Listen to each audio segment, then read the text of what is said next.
नमस्कार। मिथुन राशि पर एक विशेष चर्चा और बड़ी महत्वपूर्ण, सभी आप बुद्धिजीवी लोगों के लिए, जितने भी टेक्निक्रेट्स, ब्यूरोक्रेट्स और बुद्धिमान जवान, किसान तथा छोटे भाई बहन एवं वृद्ध जन, सभी के लिए ये बड़ा उपयोगी इसलिए है क्योंकि आने वाले कुछ समय में कुछ विशेष खगोलीय घटनाओं के साथ कुछ ग्रहों का संक्रमण और संचरण होगा। उनके कुछ एस्पेक्ट, ऐसी दृष्टि आदि संबंध कुछ लोगों को नुकसान देगी, लेकिन कुछ लोगों को लाभ भी देगी। मिथुन राशि के लिए इसके क्या मायने हो सकते हैं, एक एक ग्रह पर चर्चा करेंगे। लेकिन विशेष बात, जैसे आप समझिए हेडिंग, इस टॉपिक का, इस राशि का टॉपिक क्या है? 3 विशेष बदलाव। पहला, 7:42 पर सुबह आपकी कुंडली के अनुसार आपकी जो राशि है, मिथुन राशि के पंचम भाव पर सूर्य नीच राशि में प्रवेश करेंगे 7:42 पर। इस वीडियो को मिथुन राशि वाले जितनी चाव से या रुचि से देखते हैं और उनके ऊपर ये ग्रह सारे एप्लीकेबल होंगे, लेकिन मिथुन लग्न भी इसके लिए उपयुक्त तो रहेगा। मिथुन लग्न वाले देख सकते हैं, भले ही आपकी कोई सी राशि हो, 12 राशियों में से कोई भी राशि हो, मिथुन लग्न है तो देख सकते हैं। आपके ऊपर भी वही प्रभाव देखने को मिलेगा। नंबर 1 कि सूर्य का संक्रमण 17 तारीख को सुबह 7:42 पर पंचम भाव में होगा। आपके संतान भाव होगा, संतान भाव के लिए चिंता का कारण बनेगा।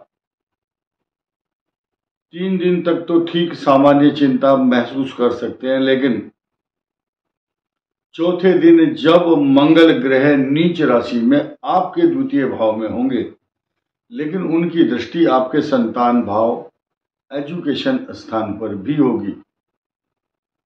जिन लोगों की संतानें बुखार, खांसी या इन्फेक्शन से पीड़ित हैं, उनको दवाई खाने की आवश्यकता जरूर पड़ेगी। अब हम स्टूडेंट को ले लेते हैं कि अगर स्टूडेंट मिथुन लग्न और मिथुन राशि का है तो उसको अपने एजुकेशन से संबंधित कुछ व्यवधान देखने को मिलेंगे। आपका पुरुषार्थ, आपकी मेहनत, आपका जो टैलेंट है, बहुत अच्छे से आप उस तरफ प्रयास करेंगे तो आपको निराशा हाथ नहीं लगेगी, सफलता मिल जाएगी। उसका मुख्य कारण क्या है कि आपका जो टैलेंट है, लग्न बुध है, बुध वाले बहुत बुद्धिजीवी, समझदार होते हैं। बुध है ही संसार में बुद्धि का कारक। क्विक, तुरंत दिमाग में उनके अच्छी अच्छी बातें आती हैं, परंतु डिसीजन मेकिंग नहीं होते। आपको क्विक डिसीजन लेने की तुरंत आदत डालनी होगी, ताकि चाहे आप विद्यार्थी हैं, चाहे बड़े व्यक्ति हैं, चाहे नौकरी में हैं, आप जज हैं, प्रोफेसर हैं, वकील हैं या किसी भी पद पर हैं, डिसीजन लेने में आप कंफ्यूज रहते हैं। इस आदत को बदलना होगा। 2 बात और, जो वृद्ध जन हैं, जिनकी बात हमने अभी नहीं की, सीनियर सिटीजन, उनके पैरों में दर्द तथा प्रोस्टेट से संबंधित या लीवर से संबंधित उत्पन्न समस्याएं उनको कुछ दिन के लिए परेशान कर सकती हैं। कम से कम 16 नवंबर तक तो विशेष रूप से ये स्थिति बनी रह सकती है, क्योंकि 16 नवंबर के बाद दो बहुत बड़े धमाके, 2 स्पेशल पैकेज आपको मिलने वाले हैं। क्योंकि जैसे ही सूर्य वृश्चिक राशि में आएंगे, आपके 6ठे भाव में, आपका पराक्रम कई हजार गुना बढ़ जाएगा। और साथ ही साथ शनि भी मार्गी हो जाएगा, जो अब तक मिथुन राशि के लिए वक्री होकर अष्टम भाव पर दुष्प्रभाव डाल रहा था, उसके मार्गी फॉरवर्ड मोशन में होने से मिथुन राशि के लिए दो प्रकार की अच्छी अपॉर्चुनिटी 16 नवंबर से शुरू हो जाएगी। हमने अभी एक ही बात समाप्त की है, वो है केवल और केवल सूर्य के पंचम भाव का फल और उस पर मंगल की दृष्टि स्टूडेंट्स और सीनियर सिटीजन के संबंध में। अब दूसरा विषय, चतुर्थ भाव में चल रहे केतु का स्वभाव प्रभाव और केतु की जो एक्टिविटीज हैं वो परेशान कर रही है। कारण क्या है, केतु जिस राशि में बैठा है वो है पृथ्वी तत्व। 3 प्रकार की राशियां हैं, अग्नि तत्व, पृथ्वी तत्व, वायु और जल तत्व। ये स्थिर राशि है और आप ये मानकर चलिए केतु से पूर्व जन्म की परिश्रम और उसको ज्योतिष शास्त्र में केतु को पूर्व जन्म की जो एक्टिविटीज हैं उसको रेक्टिफाई किया जाता है। आपके चतुर्थ भाव में केतु है, आप माता के लिए, मकान के लिए, पशु से संबंधित, या आप मछली पालते हैं, कबूतर, खरगोश, माता, मित्र, मकान, सवारी, पशु, या पशु आपका मछली हो, खरगोश उड़ने वाला हो या पानी वाला या पैदल चलने वाला, जलचर, थलचर, नभचर, तीनों प्रकार के जो पशु और पक्षी हैं उनके लिए हानिकारक माना गया है। उनके लिए आपके मन में पीड़ा होगी, मेरी माँ ठीक हो जाए, मेरा माँ का स्वास्थ्य अच्छा हो जाए, जो कि अच्छा नहीं चल रहा है। इसके अलावा स्थान हानि, स्थान परिवर्तन, कुछ लोग इस बात के लिए लालायित और प्रयासरत हैं कि मेरा मकान अच्छा बन जाए। कभी मजदूर नहीं आते, कभी मिस्त्री नहीं आता, कभी कोई सामान का अभाव है, यानी कि बाधा उपस्थित होनी है।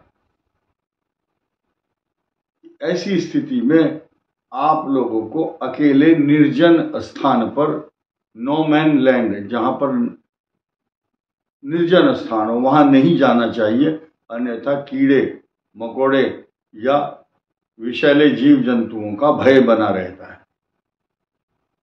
2 बात।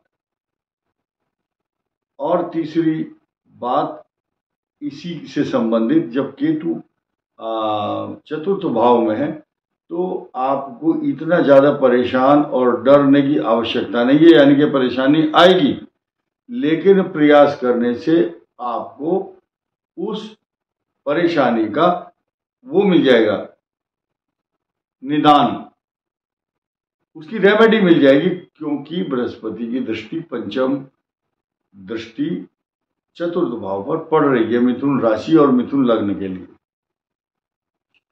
तीसरा जो प्रमुख बदलाव था वो ये था कि बृहस्पति वक्री हो रहा है 119 दिन के लिए। अब बृहस्पति की पोजीशन देखेंगे हम मिथुन राशि और मिथुन लग्न के लिए। सप्तम भाव का कारक, 10म भाव आपका नौकरी, व्यापार, प्रतिष्ठा, मान सम्मान, पिता का स्थान तथा आपके जीवन साथी, लाइफ पार्टनर का स्थान भी सप्तम है और उसका स्वामी जो रिप्रेजेंट करता है वो है बृहस्पति। उसका रेट्रोग्रेड मोशन में होना आपके लिए इनकम के लिए अच्छा माना जाएगा, यानी कि रिसोर्सेज ऑफ इनकम बढ़ेंगे, क्योंकि इनकम हाउस पर जैसे ही वक्र होकर के बृहस्पति मेष राशि पर अपना प्रभाव दिखाएंगे, उस अमृत तत्व का लाभ आपको होगा। दाम्पत्य जीवन में चल रही कटुता और रस्साकसी, काफी कटुता, और जिनके मंगल लग्न में या केतु राहु हैं, काफी विवादास्पद स्थिति दाम्पत्य जीवन में बन जाती है। डिपेंड करता है कि आपकी कुंडली में किस प्रकार के ग्रह हैं और जहां शुरू में हमने एक सब्जेक्ट छेड़ा था उसको लास्ट में हम पूरा करेंगे। अब बात कर लेते हैं हम सूर्य जो नीच राशि का है, इस नीच राशि पर मंगल की दृष्टि जब आ जाएगी 20 तारीख को, तो आप गणेश जी की उपासना के साथ साथ आपको शिव का अभिषेक करना है। क्यों करना है? तिल, सफेद तिल डाल करके एक गिलास के अंदर भगवान शिव पर चढ़ाएं और ऐसा हाथ घुमाएं। उसके बाद शुद्धोदक स्नान, शुद्धोदक शुद्ध जल से स्नान कराना चाहिए। पंचाक्षरी एक स्तोत्र का पाठ करें। नागेंद्र हाराय त्रिलोचनाय भस्मांगरागाय महेश्वराय। सभी संस्कृत के विशेषज्ञ नहीं है, हर जगह ब्राह्मण विद्वान उपलब्ध नहीं है, तो ओम नमः शिवाय तो बोल ही सकते हैं, क्योंकि शिव पुराण में वर्णन आता है अगर जो ओम नमः शिवाय बोल देता है भगवान शिव उसको अपने समान, राम जी और शिव जी, शिव द्रोही ममदास कहावा, सो नर मोहि सपने नहीं भावा। सपने में भी तो ये जो है आप इसका पाठ कर सकते हैं, ओम नमः शिवाय। तथा केतु की शांति का भी यही उपाय है कि गणेश जी का धड़ भी अलग हो गया था और भगवान शिव की अनुकंपा और कृपा से दोबारा शीश लगा दिया गया। उनका तो शीश लग गया, लेकिन केतु और राहु के शीश अलग अलग हो गए थे। अमृत तत्व का पान किया इसलिए अमर हो गए, लेकिन ना तो सांप के मुंह में छछूंदर जैसे होती है, ना तो अंदर निगल सकते और ना बाहर आउट कर सकते उसको। इसी प्रकार राहु और केतु कई सारे एग्जाम्पल हैं। जरासंध का भी एक एग्जाम्पल है कि उसके 2 हिस्से कर दो, वो जुड़ जाते थे आपस में। रावण के भी जुड़ जाते थे, राहु और केतु के क्यों नहीं जुड़े? गणेश जी के भी जुड़ गए। इनकी जो तड़पन है, ये तड़प रहे हैं, शापित हैं ये राहु केतु। इनका कोई आकृति नहीं है, खगोलीय पिंड भी नहीं है। राहु मायावी बना हुआ है, ऊपर का हिस्सा है, वो सिर्फ मात्र कल्पनाशील डर है। राहु का कल्पनाशील किसी अनजानी वस्तुओं का डर, अनहोनी घटनाओं का डर, इसका नाम है एंग्जाइटी, और वो राहु की वजह से होती है। और केतु क्या करता है? नीचे का हिस्सा है धड़, जैसे मछली और सांप की जो पूंछ है अगर कट जाए थोड़ी देर तक ऐसे तड़पती है, हिलती है बहुत देर तक, वाइब्रेशंस, प्रकंपन, हलाए चलाए मान रहती है। वही तड़पन कटने के बाद केतु की तड़पन है।